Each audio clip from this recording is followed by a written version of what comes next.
Daan-daang kabataan mula sa iba't ibang panig ng Pilipinas lumahok sa Philippine Military Academy Entrance Examination na ginanap sa headquarters ng NOLCOM AFP sa Tarlac.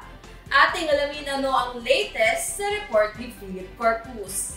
Mga aspiring cadets na nagnanais maging bahagi ng pinakamahalagang institusyong militar sa bansa, inumpisahan na ang kanilang paglalakbay patungo sa Philippine Military Academy o PMA. Ito ay matapos isagawa ang entrance examinations ng PMA nitong ika-30 ng Setyembre at ika-1 ng Oktubre taong kasalukuyan sa Camp Aquino, San Miguel, Tarlac City. Ang nasabing pagsusulit ay isang mahalagang hakbang sa proseso ng pagpili ng mga kabataang nagnanais sumali sa hanay ng hukbong sandatahan ng Pilipinas. Inihayag naman ni Christian Lawrence Dizon na naging inspirasyon sa kanya upang sumubok sa PMA entrance examination ang kabayanihan ng mga sundalo. Nag-umpisa po ito nung napanood ko po yung kwento ni Captain Romel Sandoval po sa isa po siyang Medal of Valor awardee po from the PMA class of 2007 po siya. Nag-umpisa po yun dahil po nalaman ko po yung kwento niya kung gaano po siya kagiting na sundalo at nakita ko po kung paano niya po ialay yung buhay niya para po yung mga kasamaan niya po ay may mauwi po niya ng maayos po.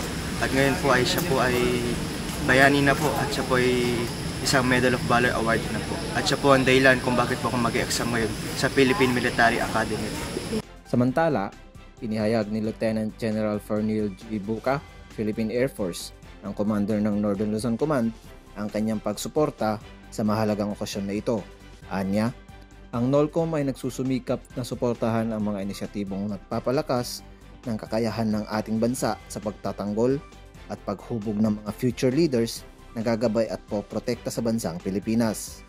Bukod sa Tarlac City, ilang mga testing centers sa iba't ibang bahagi ng Northern Luzon ang ginanapan ng PMA entrance examinations nitong ika-30 ng Setyembre at ika-1 ng Oktubre taong kasalukuyan ay ang Baler, Aurora, Baguio City, Bayumbong, Nueva Vizcaya, Ontoc Mountain Province, Cabanatuan City, Cauayan City, Isabela, Ilocos Norte, Lingayen, Pangasinan, San Fernando City, Pampanga, Tabuk City at Tuguegarao City.